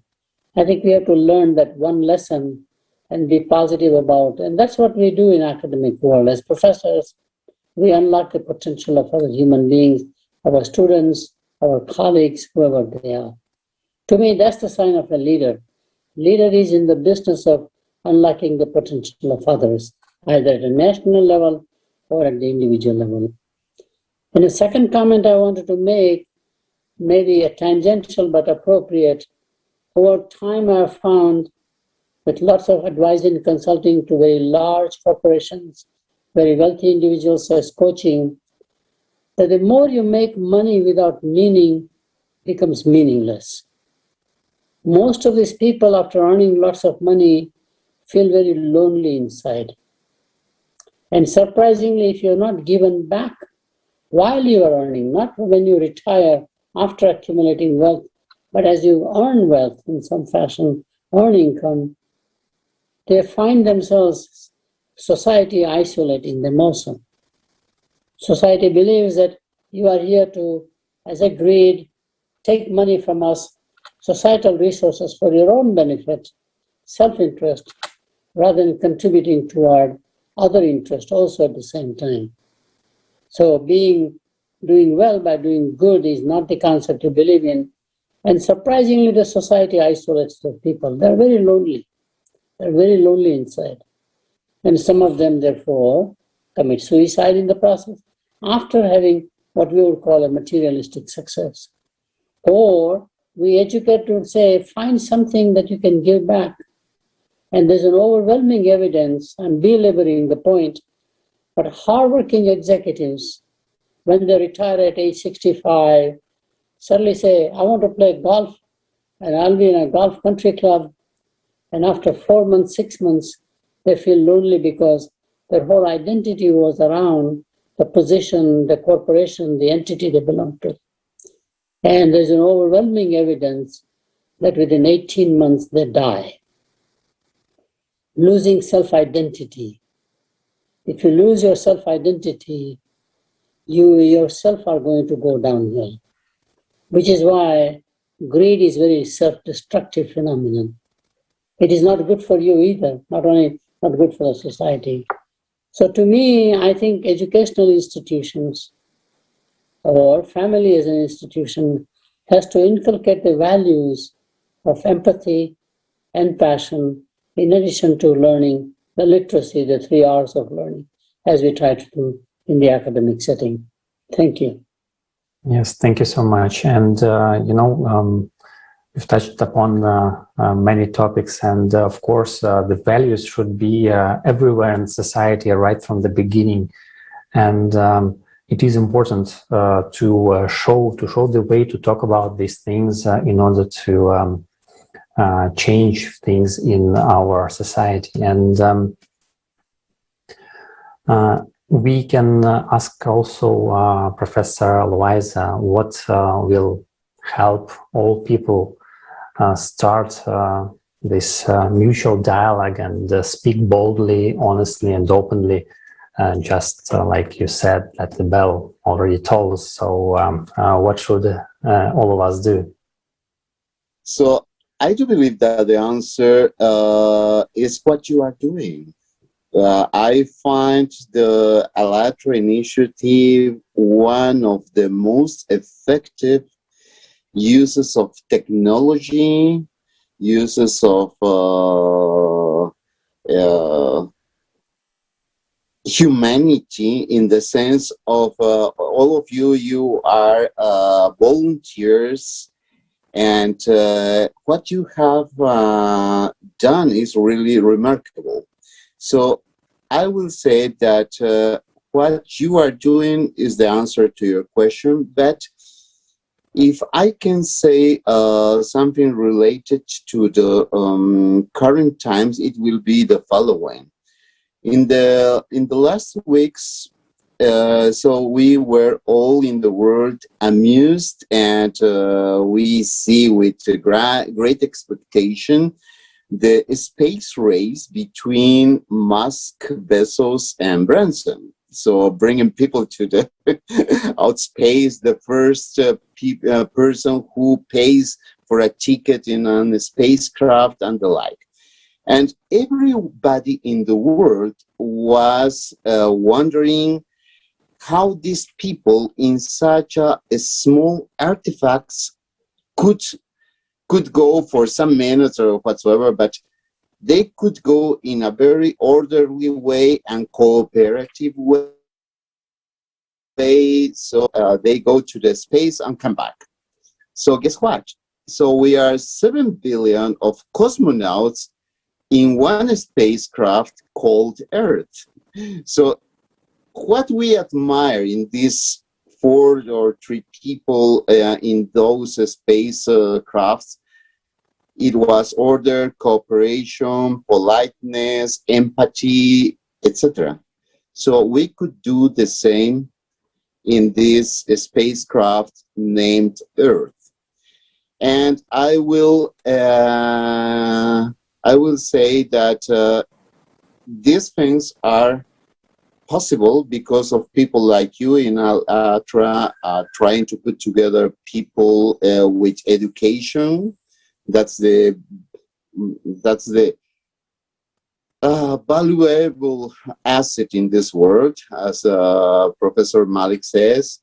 I will say that this energy, that is capitalism, as Professor said, is invaluable because it gives us all the mankind the vision to go farther and farther, but with no greed, as Professor Kennedy says.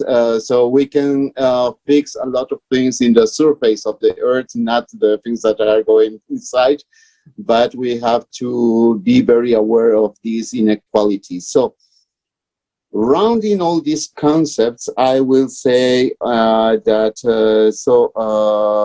I can see with optimism the future, because we have a younger generation who is very aware of climate change, who is very aware of inequalities, and they try to do something to fix it. So now it's our turn as the seniors of this world to provide them with some framework, to provide them with the best things that we can do in terms of provide education to everybody, in terms to provide more information like you all in Alatra are doing, and to provide with optimism like all of the distinguished members of this panel said. So I can only say that I am very honored to be in the company of such a wonderful person, such a wonderful team, and to say, well, we are in the same and only planet, and we are in a very small spacecraft, and we have to do all the best that is in our hands to preserve our spacecraft. We have no other one as spare parts. Thank you to everybody.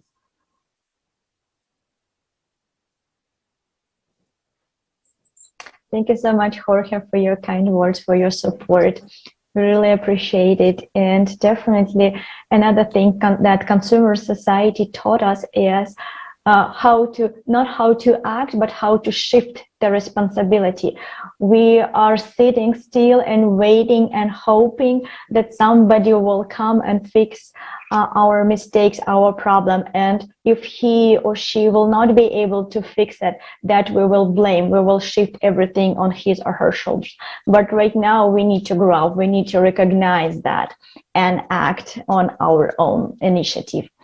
And Dr. Malik, I would like to ask our last question to you. How do you think is important to unite right now and build a creative society in which human life will be of the highest value? Okay, it's really important. I mean, unity is very important. I mean, just like our distinguished and respected other speakers have mentioned earlier, that we cannot do this alone. We need to do it together. And I think we cannot do things in silos. I mean, we need each other. We are mutually depending on each other, because the analogy made by Professor Jorge is very interesting. We're living in this small spacecraft together, and we must not destroy it, but we must preserve it together. I would like to applaud what has been done by Alatra. And I think what is need to be improved furthermore is a further collaboration with other independent organizations throughout the world through creative ways. I mean, nowadays you're talking about social media, you're talking about just now, we're talking about artificial intelligence, we're talking about algorithm, how we can manipulate, how we can make full use of the algorithm of the SOSMED to push our humanity agenda of our, peace idea, how we could reach to the younger generation. It reminds me of the virtual communities or virtual societies that our younger generation are living with. What pandemic left us or left the younger generation is the more inward life in the reality, but outward life in virtual reality.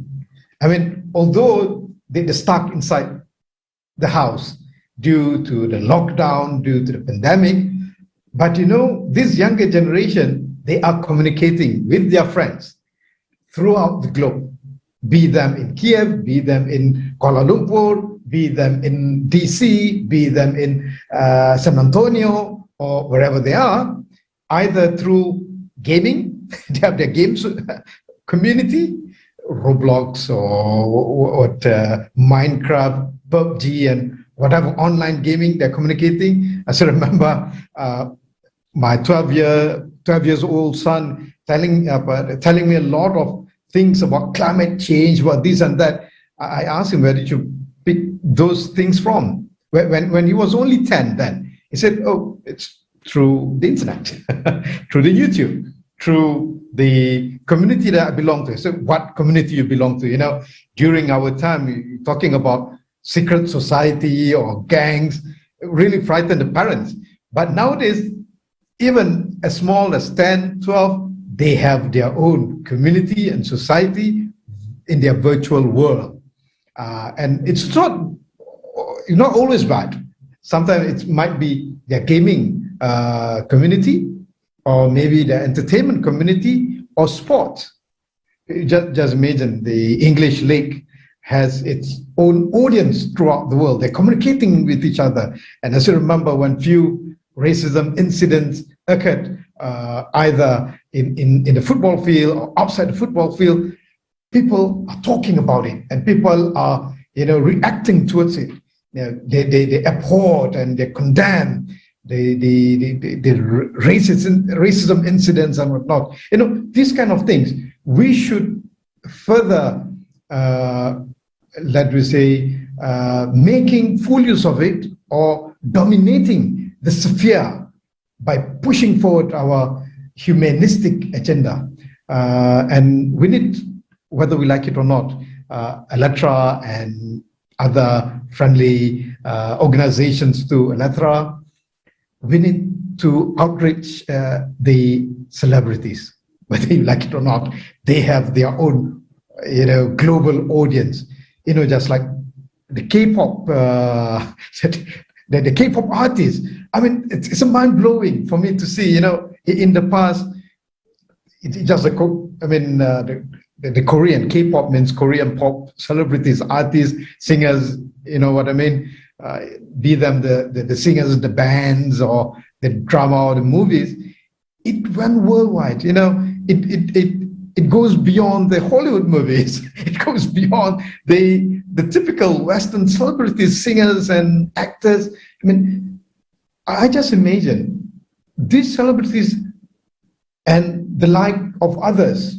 And now in Malaysia, even with thanks to the Netflix, it's not only the K-pop, not only the Hollywood, even the Latin celebrities becoming more and more popular in Southeast Asia.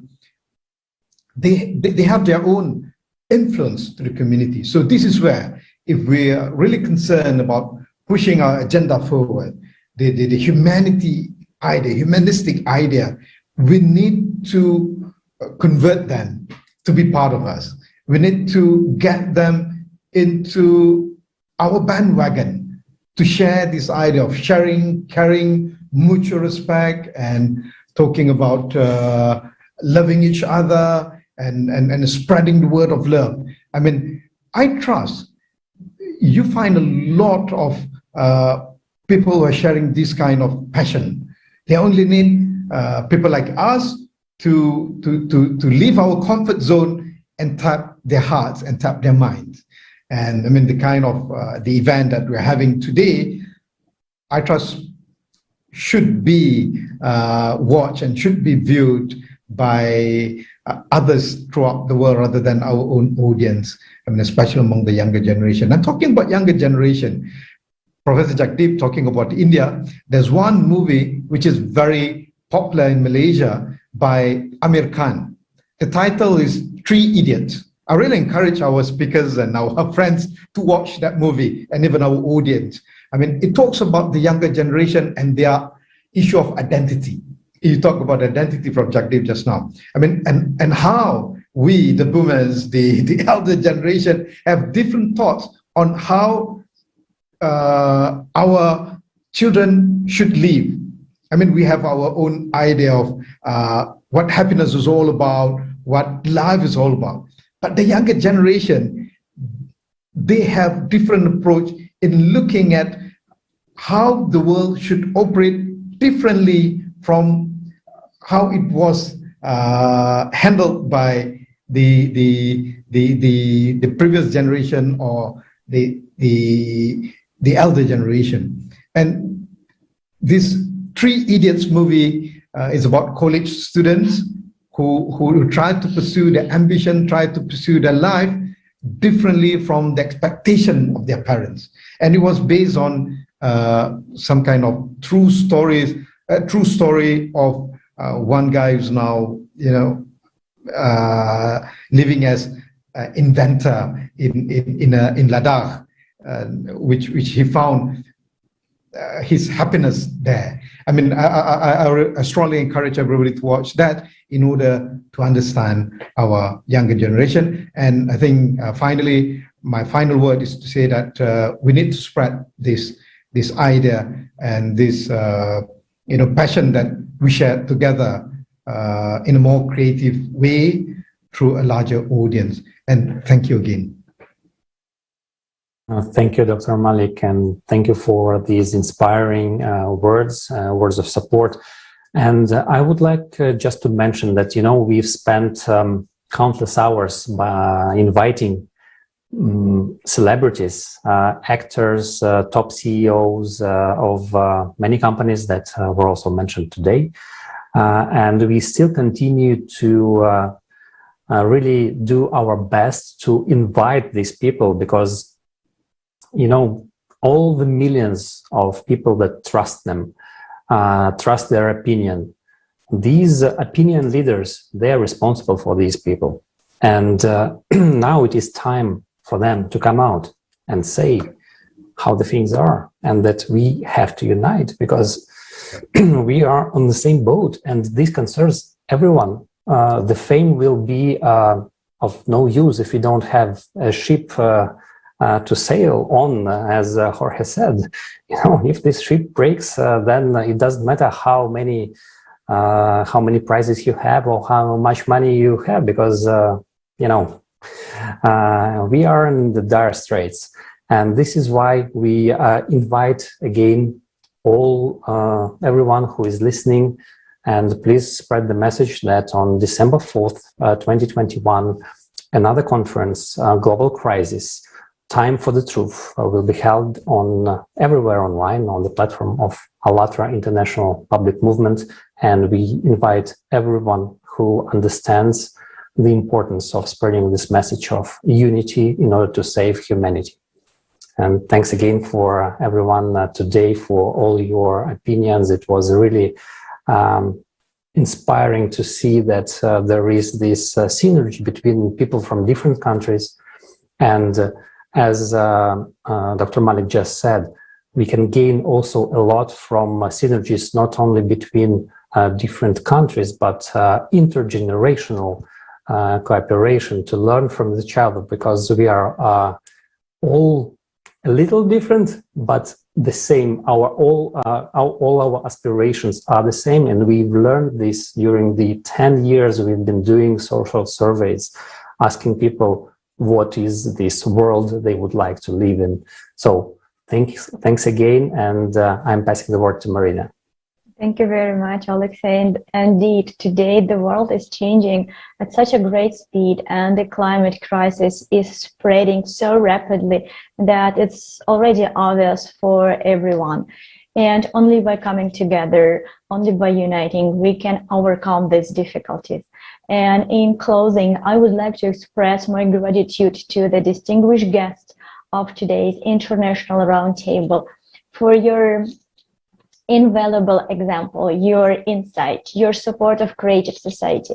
And I would like to remind you that today we are gathered in the continuation of the online conference, The Global Crisis. It already affects everyone, which was held on July 24th, 2021, and was simultaneously interpreted into 72 languages. So, dear guests, thank you so much. Yes, and we also would like to thank our dear viewers for all the support and participation, all the comments, for your constructive ideas, and for the words that you passed on to our guests. And today we shared with you and with each other this valuable information about how important it is to establish an amicable dialogue between countries and the people who live in them. And we need to unite as soon as possible and choose the constructive path of our development, so that the technologies that can help us to cope with the threats of the climate can be used in time and truly for the benefit of people, each and every one of us, and all of us together. Only together can we meet any challenge and overcome it. So please share this information with everyone you know, and we once again invite you to the new conference, Global Crisis, Time for the Truth, on December 4th, 2021, where we will further elaborate on climatic and ecological disasters. Once again, thank you so much, everyone who organized this roundtable. Thank you, Marina. Thank you, dear guests. And to each of you, our interpreters, designers, technical team, everyone who makes this online broadcast on LATER TV possible. See you soon again. Bye-bye.